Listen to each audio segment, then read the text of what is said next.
Yeah, yeah. So he's asked me to try and settle it for him.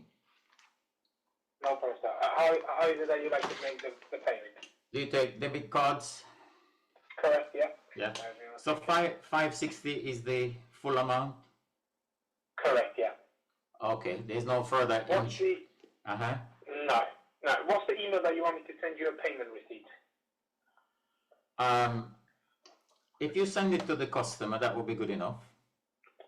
Do you know his email? I have it. I can give you at the end. I have it in my computer somewhere. Okay, no problem. What type of card are you going to use to make the payment? Do you take credit cards? We take everything except American Express. Oh, you don't take American Express? That's what I was going to pay you with. Why is that? No, because in UK we have a 16-digit code. Right. Where an American Express has got only 15. You know, the long card number. Oh, I see. Yeah. Oh, it's not got to be a UK card or a European card, basically. Yeah. Nothing to do with Donald Trump's tariffs, then. Man, I love money in any shape or form. But no, they do it because I believe originally he had 16, but a lot of people based abroad, they start using to pay their bills, and then they end up basically not paying them back. So that way, what they do is every government party, like council, right. I don't know, and they accept 16 digits. So therefore, the Americans said, well, if we can just reduce it to 15, that way they can't use it for their bills, and they can only use it basically for, I don't know, daily use or investment or money in their account. It's quite smart if you think about it. It's amazing what they can do with technology, huh? Yeah. Do you think we're gonna become like digital slaves with the way they can manipulate things? Yeah.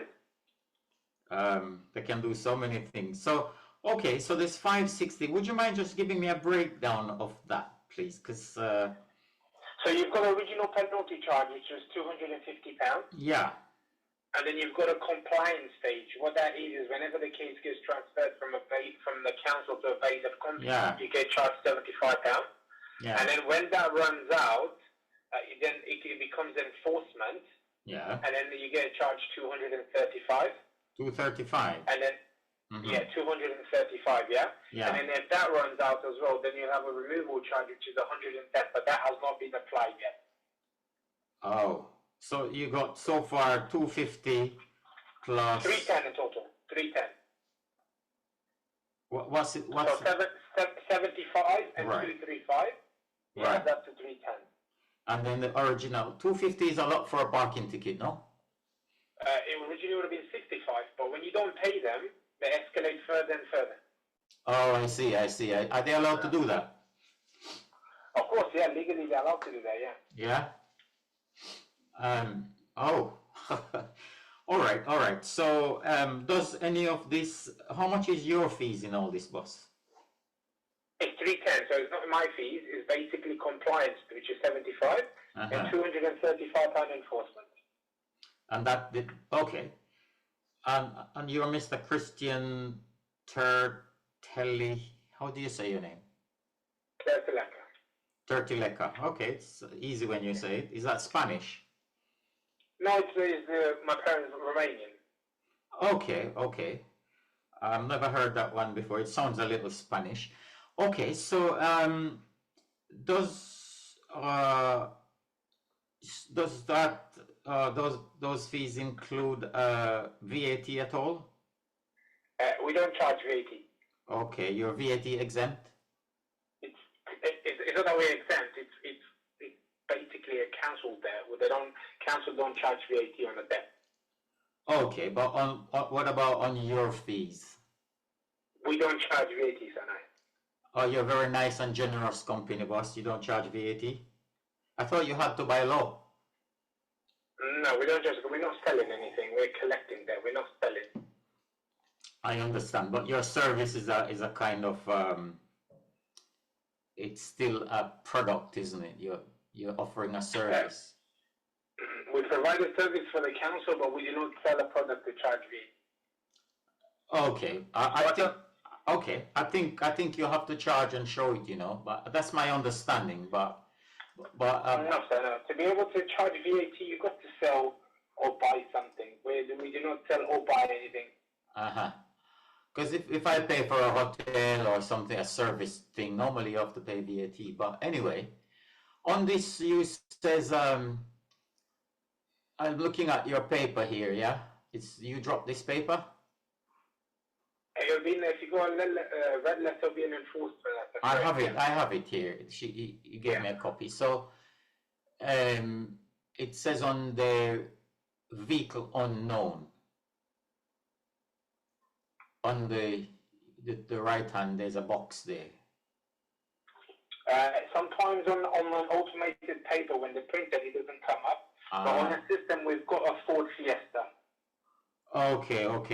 And then there's a, okay, that's fine. So it's Harrow Council, blah, blah, blah. So Harrow Council instructed you to seize goods if he doesn't pay you, right? Correct, sir, yeah. Mm-hmm. I'll give you 1 second there. Sorry. All right, sir. Are you making the payment? Sorry. No, I'm happy to make the payment. I just have to check everything is okay. So what type of card are you using to make the payment, sir? Sorry? What type of card are you using to make the payment? Oh, I can use my company debit or credit card. It doesn't matter. No problem. So when you're ready, please, can I have the name that I spelled on the card? Yeah, I will tell you in a second. I just have a couple of queries. Is that okay? Any inquiries that is on the letter, anything like that, you'll have to go on our website. This is a payment line, so it's not something we can. I think that's more than. But enough of my time. It says on your thing here, payment must be made to us and not the council. It says on the bottom. Correct, because once you escalate to enforcement, the council no longer manages the debt. It will be the bailiff company. So to avoid any additional charges, anything like that, you need to make sure the payment is made to the bailiff company. Okay, so in order for them to pass the work to you, you have to be instructed under a warrant of control, isn't it? Correct, yeah. But I saw a client reference number here, IY003866123. Is that the warrant number? No, that'll be the PCN number. Oh, what do you mean?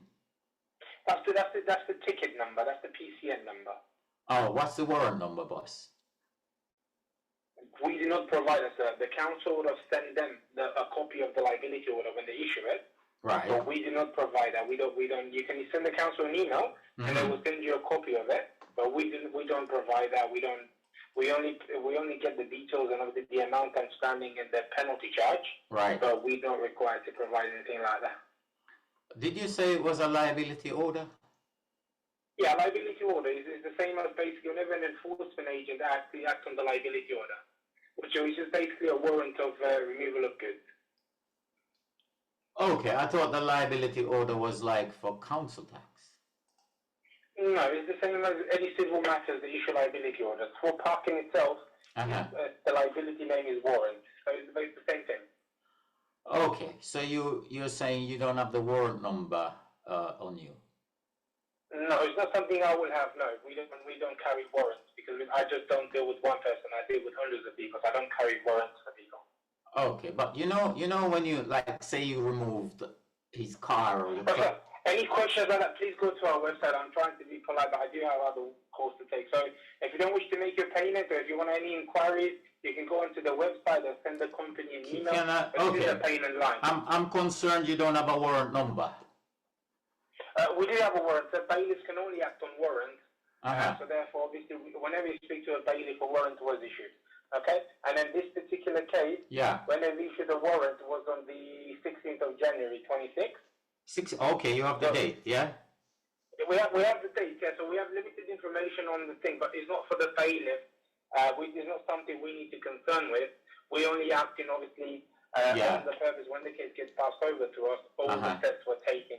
So I don't need to carry out warrants or anything like that. And which court issued this warrant on January the 26th? Again, sir, I just told you, I don't know. It's not for me to know. But you know, if you collect money or seize goods or something, you have to execute a warrant, don't you? Correct, yeah. But this is not a criminal matter.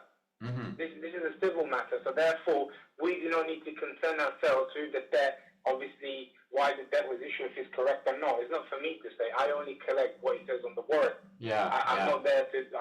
We don't get involved in liability. I understand. But what about?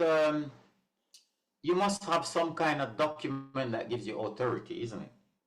You got the red letter. That's the letter you need, which is basically tells you that there's a warrant outstanding. Let me just have a quick look at the red letter. Yeah, I will let you look at that, and then obviously check to our website. But unfortunately, I do have to look at the other codes. I'm sorry, I can't. Mr. Terteleaca, I think you're lying. You don't have no warrant. I think you should call the police for everything online. Okay. Yeah. You said I should call the police, right? I think you should call the police and tell them, look, there's this guy that collects debt illegally. Could you please arrest him or something? And then I'll be happy, and then you'll get your response from the police as well. I find it strange that somebody who is counterfeiting warrants is telling me to call the police. You must think the police is on your side. That's what I mean. So if you think it's illegal, I would advise you to call the police and report it immediately. You know your company, Roberts? Jacobs, I'm sorry. You know, Jacobs was set up by some police and some gangsters. That's what I've been told by a lady. I don't know, sir. I don't ask questions. That doesn't bother me. So I just do my job. So if you got a problem with that, you can't do your job if you don't have a warrant, sir. And then I think you should strongly call the police, sir, or get a solicitor and make money out of it. You're very confident you won't get in trouble, aren't you? There's no need for me to get in trouble. If I get into trouble, sir. You're threatening to take people's property on a warrant that you don't have. You don't even know the warrant number. If you think we acting legally, I would advise you to call the police. Okay, maybe I'll make a complaint on you. Which court gave you your license? It will be in London, sir. London court? I don't know, because it will be wherever council you... No, but you have to get your enforcement agent license from a certain court. Which one? It will be London Barnet, sir. You got your license from Barnet. I'm looking on the Bailiff Register. It says you got your license from Northampton Combined Court. No, sir. I moved to London, so my license is issued by Barnet. London Barnet. Which court in Barnet? It will be in Barnet, sir. Willesden. Willesden. Willesden, yeah. Willesden is not. Is Willesden court in Barnet? Is the area. So if you check the postcode, it will be in the area. Okay, sir. Any questions, please go to our website. Any complaint, please make it sounds like you're telling me a lot of incorrect information, Miss. Then I think you should. I think you should make a formal complaint, sir. But you're telling me the wrong court. You're on a different court from what you're telling me. That's a big concern. Then I think you should make a complaint, sir, to say that. I have no problem with that. You don't think I should make a crime report, just a complaint? I think you should call MI5 if you want to. I have no problem with that. So if you're lying that you have a warrant, I should make a complaint? So I'll leave it at that. Please make a formal complaint. Call the police. There's no problem there. It makes no problem to me. Has anyone ever called the police on you before? Please be the first one, so I have no problem with you doing that. But are you happy? Are you happy doing this job and terrorizing vulnerable families, lying that you have a warrant? That's none of your business. It's my job. The way I decide to live my life has nothing to do with you. So please don't get personal with me, okay? Well, it concerns me that my clients are being harassed on people lying. Okay, then I already advise you, sir. Please call the police or solicitors. Nothing to do with me. Right. So if I call the police and tell them that you told me to call the police, then it puts a lot of pressure on the police to arrest you, doesn't it? It's up to them if they want to arrest me, sir. If you believe I'm acting illegally, I think they should arrest me. Correct? Yeah. And you don't believe you're acting illegally, that you want to take money and say you have a warrant. You don't even have a warrant number. Yeah, I guess so. I already gave you the answer to that. I'm not going to repeat myself. But like I said, for the 100th time, if you believe I'm acting legally, I would strongly advise you to call the police or get a solicitor and then make a formal complaint. I have no problem with you doing that. So I can't just ask you to produce the warrant. That's not good enough. We do not require legally to provide that. Can you tell me under what law you can execute a warrant that you don't have? How does that work? Again, we do not require to provide a warrant.